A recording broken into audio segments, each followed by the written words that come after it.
Qurilishdagi eng katta aldovlardan biri nima? 100 ming dollardan oshuvga tushgan. Voy. Bitta Savol. xato.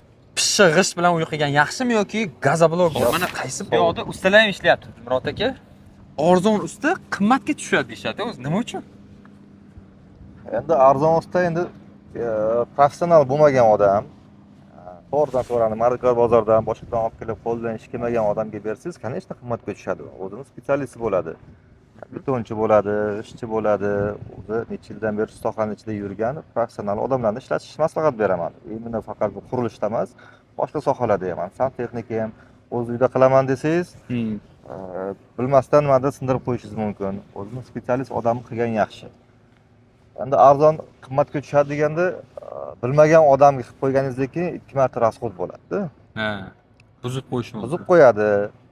Bizning tajribada ham bo'lgan bu narsalar. Endi qurilishga kirgan paytlarimiz Qanaqa bo'lgan? shunaqa narsalar. Oddiy o'sha dom atrofidagi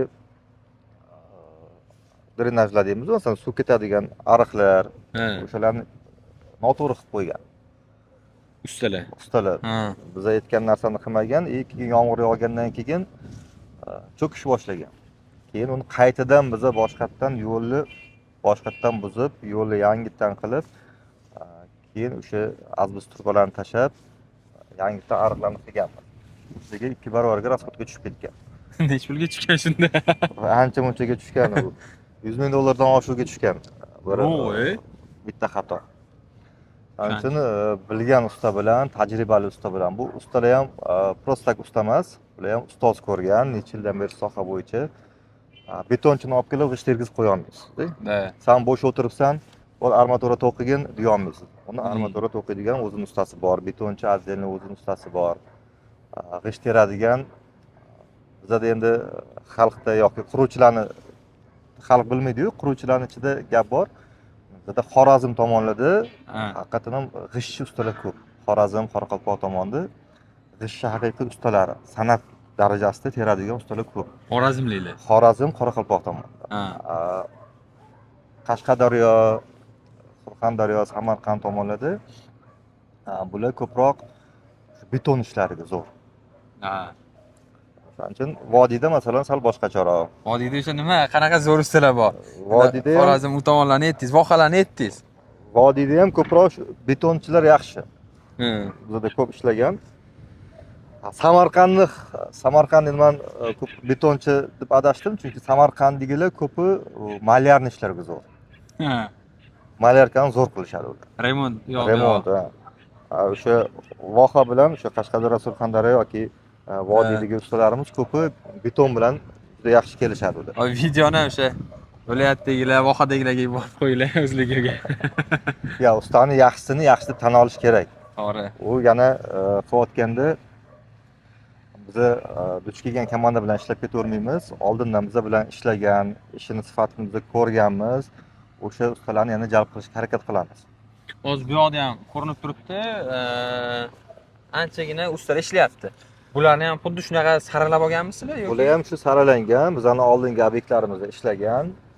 Shu prorablar bilan biz kelishamiz, har bitta narsani ishlaydigan har bitta usta xodimini ham oldindan bizda ishlagan, tajribasi bor odamlarni jalb qilamiz. Zo'r. Dilmurod aka, bitta aktual savol. Pishiq g'isht bilan uy qilgan yaxshimi yoki gazoblokmi? Qaysi bir yaxshi? Endi bu sizga berilgan konstruksiyaga bog'liq. Men aniq sizga ayta olmayman, pishiq g'isht yaxshi yoki gazoblok deb. Gazoblok endi baland etajlarga ko'p ishlatiladi. O'sha 10 va undan yuqori etaj uylarga ko'proq gazoblok ishlatiladi. U yengil bo'ladi. Shuning uchun hozir ko'p konstruksiyalarda qonunchiligimizda ham g'ishtga ruxsat yo'q, agar baland etajli bo'ladigan bo'lsa. Past etajli uylarga ko'proq ishlatishadi. Agar частный uylar bo'lsa, 1-2 etaj o'zingizga qurgan uylar yoki kottejniy garodoklar bo'lsa, ularga g'isht ishlatgan ma'qulroq. G'isht lekin sal og'irroq bo'ladi. U past etajli 1-2 etajli uylarga yaxshi tushadi u. Demak, ikkovisini ham plus-minus tomoni bor ekan, odam o'ziga udobnisini tanlab qo'yishi kerak. Gazoblok masalan tekisligi bo'yicha, uni tezroq ko'tarishingiz bo'yicha ancha udobniy.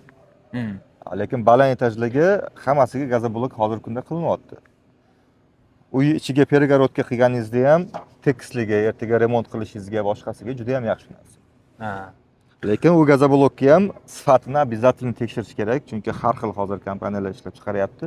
Uni ham juda sifatlisini olishni tavsiya qilaman. Oldingi ana SSR paytda qurilgan 9 tashkalar yoki 16 tashkalar bor, o'shalarni ham ko'rsangiz, aksariyati 80% dan oshig'i gazoblokdan qilingan. Hozir mana shu joyda savol keldi. O'zi mahsulot ishlatayotganda sertifikatlangan va sertifikatlanmagan bo'lar ekan. O'zi bu qanaqa qurilishda sertifikatlangan mahsulot olish kerakmi o'zi? Endi mana magazinga kirib oddiy oziq-ovqat mahsulotini olmoqchi bo'lsangiz ham, uni qaysi kompaniya ishlab chiqarilgan, sertifikat olganmi, halolmi, halol emasmi, stroge, godnostiga qaraladi. Qurilishda ham xuddi shunaqa. Asosiy ishlatiladigan materiallarga sertifikat bo'lishi shart. Bu olinayotgan o'sha firmalardan biz dogovor qilayotganimizda ko'riladi. Armaturani masalan bizga bu razmerlari kerak. O'sha yerda o'zining apparatlari bo'ladi. Biz uni mustahkamligini tekshiramiz. Hozir sertifikatga javob berish kerak. Armaturalarni tekshirib olinadimi shunda? Hammasi tekshirib olinadi bo'ladi. Men o'ylayman shunday bo'ladi, zakaz qilinadi, olinadi. Yo'q, o'sha o'zini normativ bo'yicha uni qalinligi, mustahkamligi hammasi tekshirib olinadi. Demak, o'zining sertifikati bo'ladi bular. Sertifikati bo'ladi. G'ishtda ham, g'isht zavodingizda ham o'sha uni razmeri, hamma narsasi sertifikatlangan bo'ladi. Betonchi. Beton markasiga qaraladi. Marka o'lchanadi. Обязательно biz o'sha mikserlardagi olib qo'yiladi. O'sha paytda o'zida o'lchanadigan apparatlarimiz bor. Biz tiqib ko'rib o'lchanadi. Qaysi markada olib qilinyapti, o'shanga qarab qilinadi. Endi sertifikat talab qilinmaydigan narsalar ham bo'ladi. Endi hamma narsa, masalan, oddiy shag'alingiz bor. U oddiy daryodan olib kelib yoki karyerlardan olib kelib qilasiz. To'g'ri. Lekin asosiy ishlatiladigan materiallarda hammasida bo'lishi shart bu narsa. U bo'lmasa ertaga qilgan ishingizga o'zi javob bera olmay qolasiz. Bu videoni maksimalli qurilish qilayotganlarga yuboringlar va obuna bo'lib qo'yinglar. Bunaqa hali informatsiyalarni ko'p berib boramiz. Dilmurod aka, qurilishdagi eng katta aldovlardan biri nima? Aldov endi ko'p bo'ladi. Endi ko'p xalq ham tanish bilishdan eshitamiz. Eng ko'p menimcha eshitganim tanish bilishlar qaysidir qurilish kompaniyasidan uy olgan, nimadir bo'lgan, bular vaqtida topshirmasligi.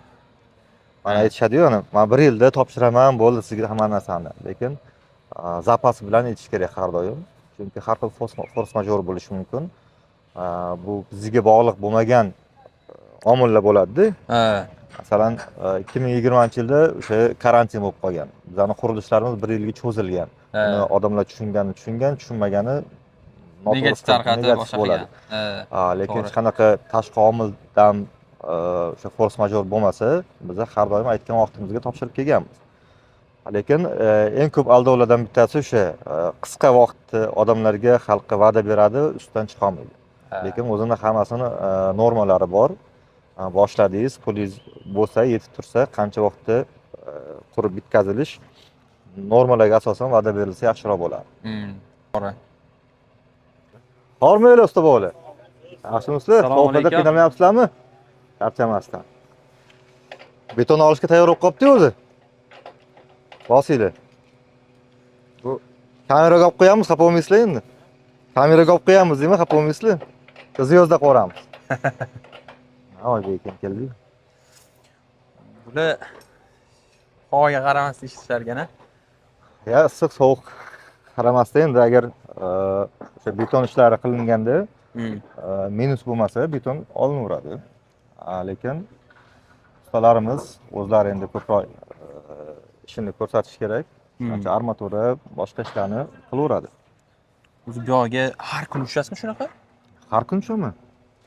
Har kun tushmasangiz, xabar olib turmasangiz bo'lmaydi bularning sovuqdan, qilinayotgan ishlaridan.